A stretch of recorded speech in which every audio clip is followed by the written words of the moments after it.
Hey guys, what's going on? Steven Fox here again to bring you my review of the Xiaomi Redmi Note 2.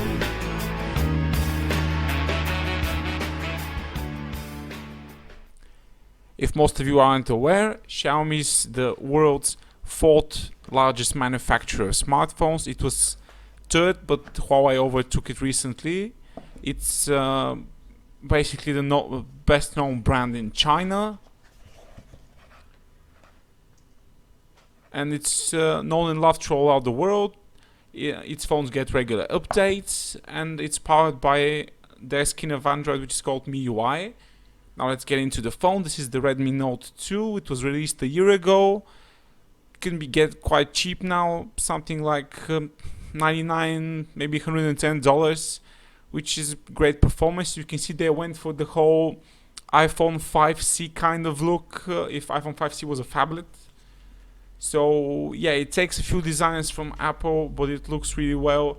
Plastic is also, it is plastic, but it feels really solid. Display quality is really great. It's covered by Gorilla Glass 3, so it doesn't get scratched easily. Inside of the box you can find a charger, standard Xiaomi charger, a cable,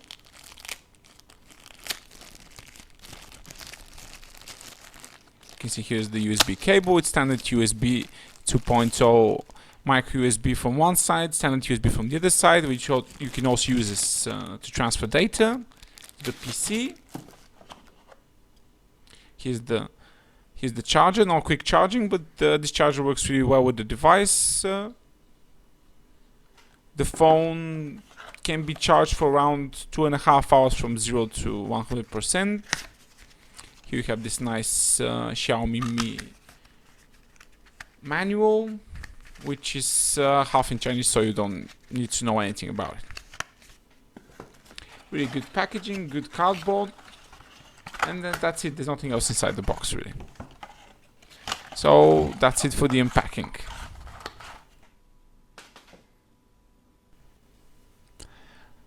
Now let's start with the first impressions in UI. Let's fire this bad boy. As you can see, brilliant display quality. I would say top notch. You get from a flagship device a year back. I've had the G3, and this is better display quality than the LG G3 and some of the well-known brands like Sony Z3. This display is really nice. Colors are vibrant. They pop out.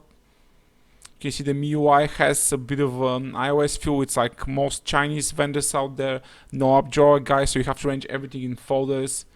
But you get the search option from the start. Here you are, but no, don't be alarmed. This is something in Chinese. There's lots of ROMs you can flash to this Redmi Note 2, so you can have basically has a large support community. And you can flash an all English ROM. I just wanted to give you guys a stock experience. This is the theme store, which you can download various themes. Now some of them cost me credits, which I believe it translates to actual currency, but there's some themes that are free. They're not bad. You can download them. Pretty nice. Lots of manufacturers don't offer themes like that, and some of those themes look really nice, but I said I haven't installed any of them because I wanted to give you the really stock feeling of it. You can see it's icon pack, wallpaper, lock screen change, and everything. So you can see how the task manager is quite different from the other ROMs. Here's an example. How everything's arranged in folders. You see there's a nice wobbly effect on the icons. I really love that. I was scrolling around up and down so you get the wobbly effect. It's really addicting. And here in the settings you have quite a few options, more than what other manufacturers offer. You have reading mode, light mode, child mode, which all of these modes do as they suggest. Reading mode keeps the device from going off, the display from going down. There's a child mode which you can basically limit to some functions. You can see that you can choose the screen lock. All these additional settings. Here you can change the notification light in some colors. You can see this is I told the stock ROM, which has only Chinese and English, basically.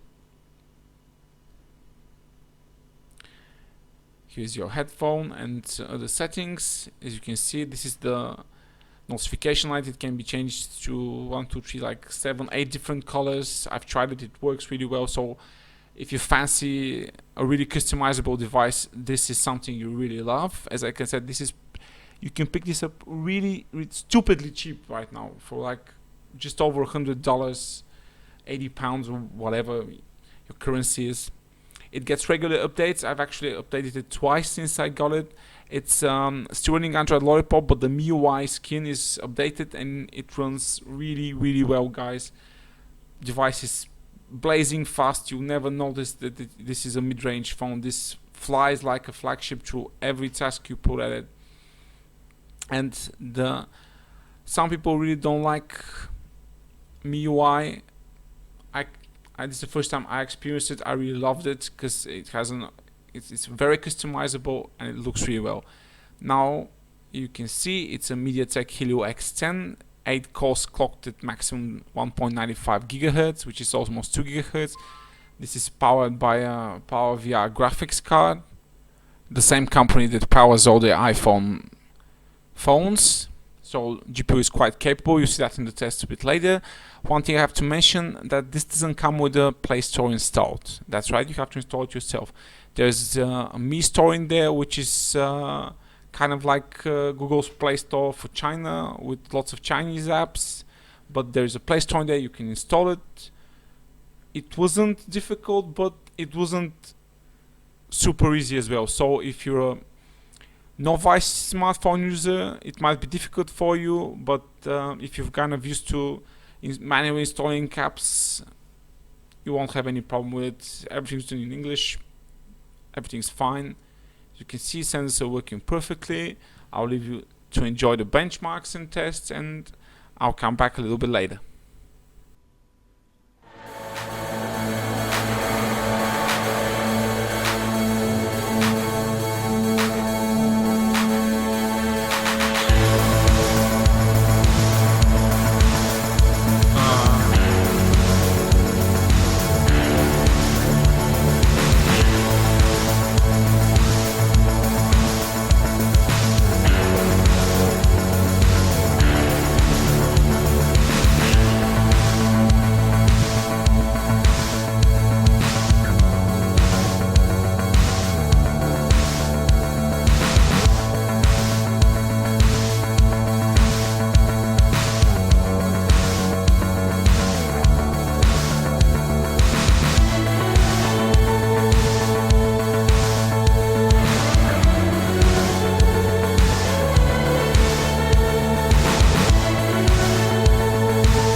Focus on 7.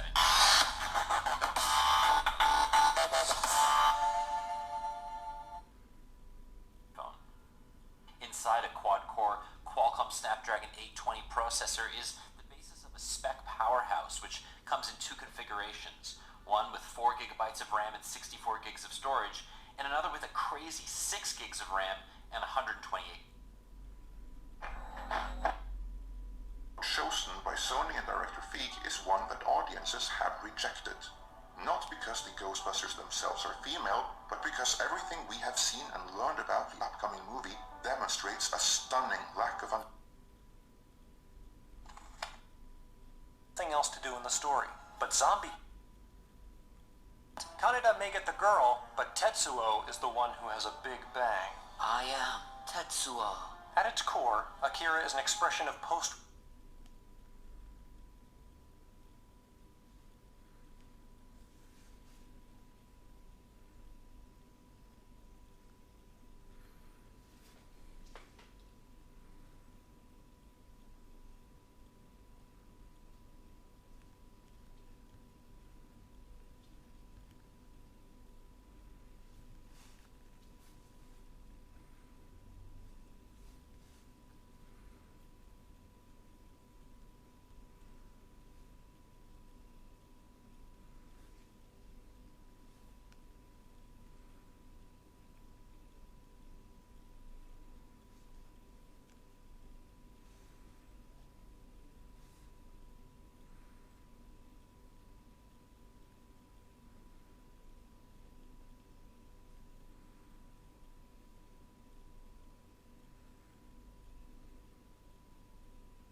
Hey guys, welcome back. Now it's time for the camera test. As I said previously, I'm not very impressed with the camera. On paper it uses a 13 megapixel Samsung sensor, so it should perform really well. Don't get me wrong, the camera is fine. It takes really fast photos when the light is good, and I think that's what Xiaomi concentrated on. Good quick shots in good lighting condition. Autofocus is good, but it has a dead flaw that it can't do macro shots. Everything you come close to, it just can't focus. If you come really close to object, say like 10-15 centimeters from it, it won't focus. But the spot focusing works really well. Shutter speed is really fast, so if you enjoy taking quick snapshots, then this camera won't disappoint you at all. But if you love taking the time to get a good macro shot, you're not gonna find it here because you won't have focus. I've tried some other apps for the camera, but I couldn't get a focus from close range, so this must be a hardware fault with the sensor. Said they went here for speed, not that much for quality.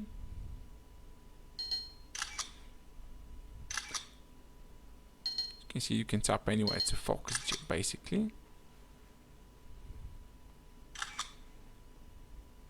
And the pictures appear well lit. I think it's a 2.2 f aperture on this device.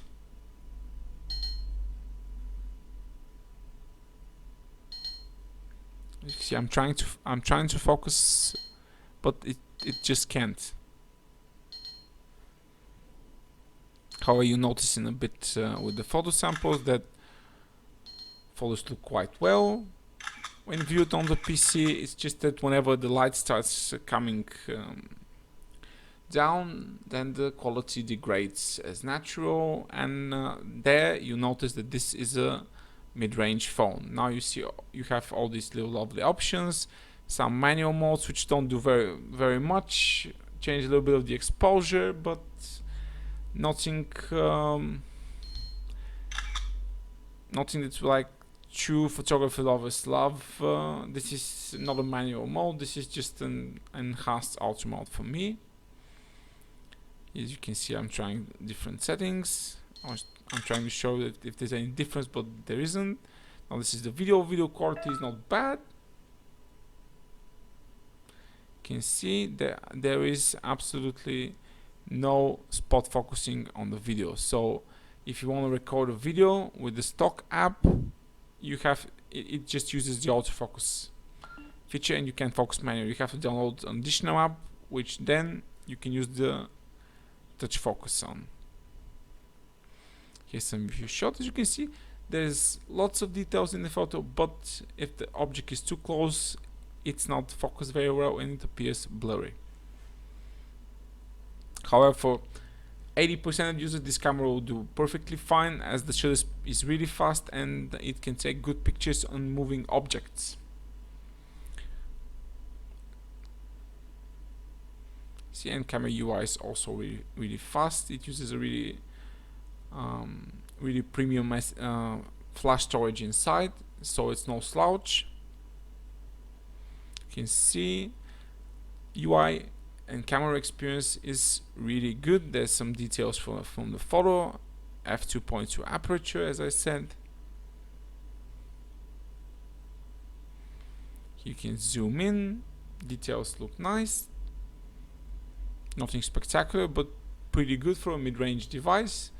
Just not super good.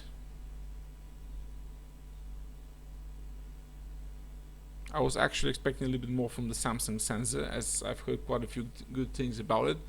But the speed over quality thing is something that Xiaomi likes to focus on, so that's fine. And you can see whenever there's a little bit less light, then the photo is a little bit grainy, but in good lighting conditions it's perfect. Now I'll leave you with the photo samples and the video samples. If you have any comments, please feel free to share them, and I'll be back for the gaming tests.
And now for my final conclusion.